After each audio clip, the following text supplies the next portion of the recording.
अस्सलाम वालेकुम, मैं हूं आबिद अंदलीब। नाज़रीन, आज 23 मई है और आज इमरान खान की पेशी है। लेकिन आज इमरान खान ने लगता ही है कि जो मामला है वो बिलाखिर उन्होंने पॉइंट ऑफ नो रिटर्न के ऊपर पहुंचा दिया है। इमरान खान ने रात को ट्विटर के अंदर एक बड़ी स्पेस की और रिकॉर्ड पार्टिसिपेशन थी उस स्पेस के अंदर, और वहां उन्होंने जो आज कुछ बातें की हैं। तकरीबन 1.5 घंटे की ये स्पेस है, ये उनके यूट्यूब चैनल के ऊपर पड़ी हुई है। इसमें 6 से 7 जो इम्पोर्टेंट चीज़ें उनका तज्जिया मैं आपके सामने रखता हूँ।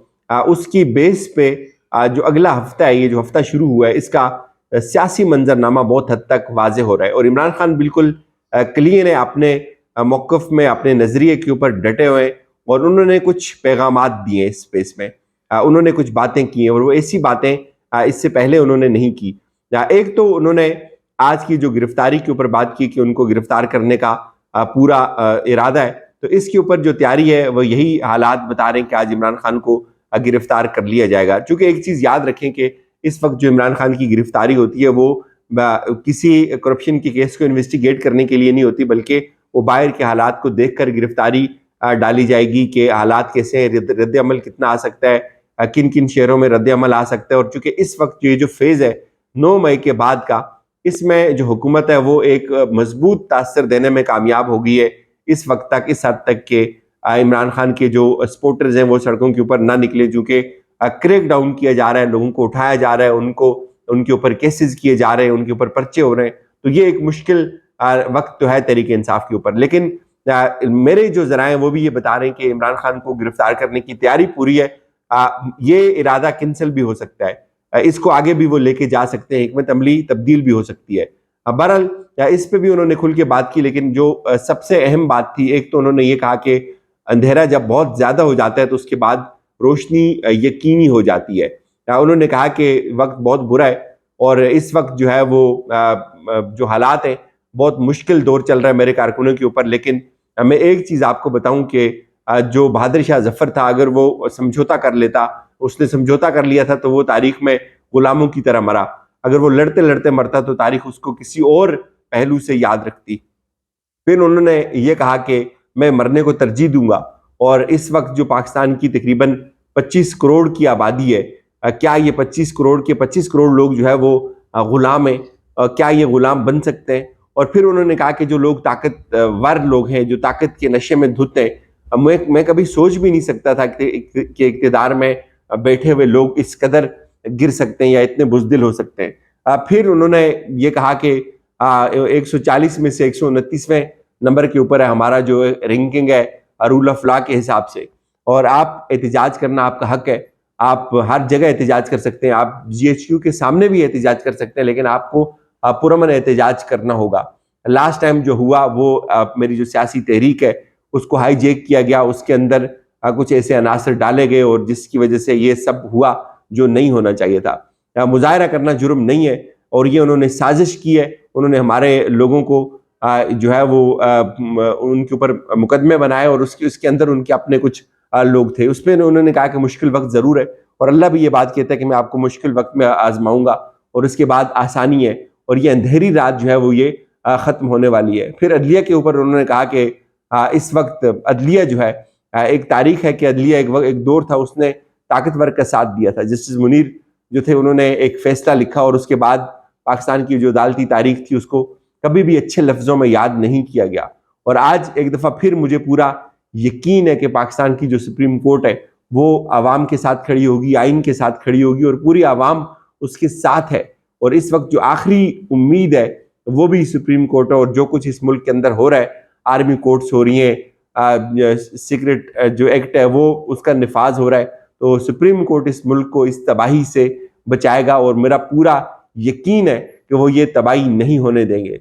फिर उन्होंने कहा कि पाकिस्तान के अंदर से 9 लाख प्रोफेशनल्स बाहर चले गए हैं, मुझे 27 साल से लोग जानते हैं, और मैंने कभी भी इस तरह के हालात नहीं देखे। फिर उन्होंने कारकुनों को, जो लोग उनसे सवाल पूछ रहे थे, काफ़ी लंबा सेशन था, उस पर उन्होंने कहा कि इनके पास इतनी सलाहियत नहीं है, इनके पास इतनी जेलें नहीं है, ये थक जाएंगे, ये हार जाएंगे, लेकिन मैं मरने को तरजीह दूंगा, लेकिन मैं हारूंगा नहीं। जो मैसेज था उसमें बड़ा लाउड एंड क्लियर था कि मैं थक तो नहीं सकता, लेकिन ये थक जाएंगे, इनकी जेलें भर जाएंगी, लेकिन मेरा जो अज़म है, मेरा इस्तिक़लाल है, वो नहीं टूटेगा। या फिर उन्होंने कहा कि ये शिकस्त खुर्द हैं, ये हार चुके हैं और इनको उस वक्त इलेक्शन चाहिए जब इनको ये लगेगा कि ये मैं इलेक्शन हार जाऊंगा, लेकिन ऐसा कभी होगा नहीं। और ये एक हुक्म आया हुआ है ऊपर से कि जो तरीके इंसाफ के लोग हैं उनको जेलों के अंदर डाला जाए, और मेरे जो बाकी कारकुनान हैं, जो मेरी पार्टी के लोग हैं, अभी तो मुझे मालूम भी नहीं है कितने लोग चले गए, उनके ऊपर बहुत प्रेशर डाला जा रहा है, उनको मजबूर किया जा रहा है पार्टी छोड़ने के ऊपर। लेकिन उन्होंने बड़ी जबरदस्त बात की, उन्होंने ये कहा कि जो भी इसका मास्टरमाइंड है उसको उन्होंने मुखातिब किया कि मास्टरमाइंड जो है वो उसको सुनना चाहिए, सोचना चाहिए कि ये कितने करोड़ लोगों को जेलों के अंदर डाल देंगे, और इनके पास इतनी जेलें नहीं, और इनके पास इतनी सलाहियत नहीं है, और ये बेशक मेरे सारे लोग लेके चले जाएं, मेरे सारे इलेक्टेबल्स लेके चले जाएं, मेरे सारे टिकट होल्डर्स लेके चले जाएं, तो क्या ये समझते हैं कि उससे ये मुझे नुकसान दे देंगे? मैं नए लोग खड़े करूंगा और वो नए लोग भी जीतेंगे। पार्टी स्टैंड करती है वोट बैंक के ऊपर। वो पार्टी गिर जाती है, तबाह हो जाती है जिसका वोट बैंक नहीं होता। वो ये कहते हैं कि मेरे पास मेरा वोट बैंक है और मुझे कोई फर्क नहीं पड़ेगा, आप जितने मर्जी केसेस बना लें, जितने मर्जी लोगों को लेके चले जाएं, इससे कोई फर्क नहीं पड़ेगा। तो ये एक बड़ी क्लियरिटी इमरान खान लेके आ गए, और मेरे ख्याल में जो जाने वाले लोग हैं उनके लिए भी बड़ा लाउड एंड क्लियर मैसेज है इसके अंदर कि अगर आप चले भी जाते हैं तो इट डज नॉट मैटर, इससे इतना कोई फर्क नहीं पड़ेगा मेरी सियासी कद काट के ऊपर। और ये चीज हकीकत भी है कि इमरान खान का इस वक्त वोट बैंक मैटर करता है, और वोट बैंक को ये नहीं तोड़ सकते। हाँ, ये करें कि ये डॉलर को 20 रुपए के ऊपर ले आए अगले एक हफ्ते के अंदर अंदर, तो मुमकिन है कुछ थोड़ा बहुत फर्क पड़े, ये महंगाई को कंट्रोल कर लें, एटलीस्ट उस हद तक ले आए जिस हद तक इमरान खान की थी, तो शायद कुछ फर्क पड़े। लेकिन जो एक बयानिए की आग है वो इनके बस में नहीं है उसको कंट्रोल करना, और खान इस चीज के ऊपर डटा हुआ है कि बेशक ये सारे लोग ले जाएं, इसका कोई फर्क नहीं पड़ेगा। फिर उन्होंने ये भी कहा कि जिन जिन लोगों ने शहीद किया मेरे कारकुनों को, दिन को भी उन्होंने अपील की थी कि जो अमेरिका के अंदर लोग बैठे हुए हैं वो चंदा दें, डोनेशंस दें, लेकिन उन्होंने कहा जी कि मैं अपने लोगों के साथ जो है वो खड़ा हूं, और जिन जिन लोगों ने मेरे लोगों को शहीद किया है मैं उनके ऊपर केसेस करूंगा, जो जो शहीद हुए उनकी फैमिलीज उनके ऊपर केसेस करेंगे। फिर उन्होंने कहा जी कि मुमकिन है कल मुझे गिरफ्तार कर लिया जाए। फिर अलकादर ट्रस्ट के ऊपर उन्होंने बड़ी तफसील से बात की। उन्होंने ये भी कहा कि अपना जो खौफ है उसके ऊपर आप जो है वो काबू पाएं।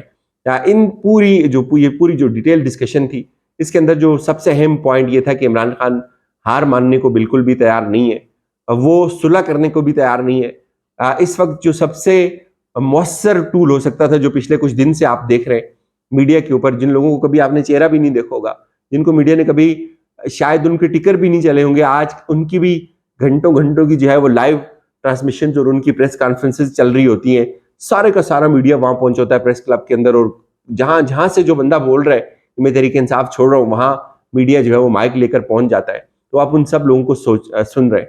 इमरान खान ने ये जो आखिरी हरबा है इसको भी उन्होंने जो है वो काउंटर कर दिया। उन्होंने कहा जी कि मुझे इससे कोई फर्क नहीं पड़ता, आप चाहे तो सारे लोग लेके चले जाएं, मैं नए लोग खड़े करूंगा। ये एक बहुत उनका खौफनाक हिकमत अमली है, और बड़ा इससे ये लग रहा है कि वो बिल्कुल झुकने के लिए तैयार नहीं है, और उनको भी ये पता है कि उनकी पार्टी तोड़ी जा रही है।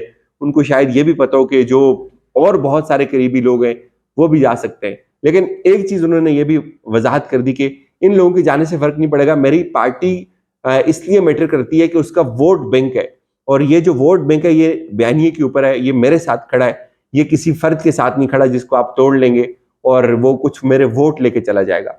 इसमें भी वो बहुत क्लियर है। फिर वो कहते हैं कि भाई जो पावर में लोग बैठे हुए वो बड़े इतने गिरे हुए, मैंने कभी ये सोचा नहीं था कि वो ख्वातीन के ऊपर भी इस तरह से वो तशद्दद करेंगे। फिर उन्होंने कहा जी कि ऊपर से हुक्म है कि तहरीक इंसाफ के लोगों को जेलों के अंदर डाला जाए। तो ये जितनी भी उनकी गुफ्तगू है, इसका अगर आप तजिया करें तो इससे एक दो चीजें समझ आती हैं कि इमरान खान जो है वो किसी सूरत झुकने को तैयार नहीं है। वो इन हालात में उमूमन जो सियासतदान होते हैं वो सुलह को जो है वो प्रेफर करते हैं, वो मामलात को सुधारने की तरफ लेके जाते हैं जब उनको चारों तरफ से घेर लिया गया होता है। लेकिन एक हिस्ट्री में लिखा गया कि भुट्टो के पास भी बिल्कुल इसी तरह की सिचुएशन थी, लेकिन उन्होंने प्रेफर किया था, वो दार के ऊपर लटक गए।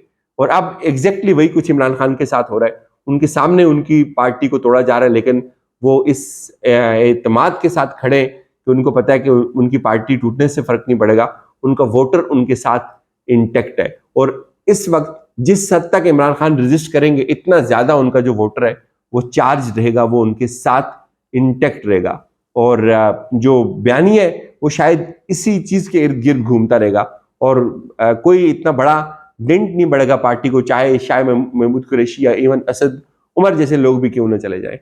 इजाजत दीजिए, अपना ख्याल रखिएगा। खुदा हाफिज।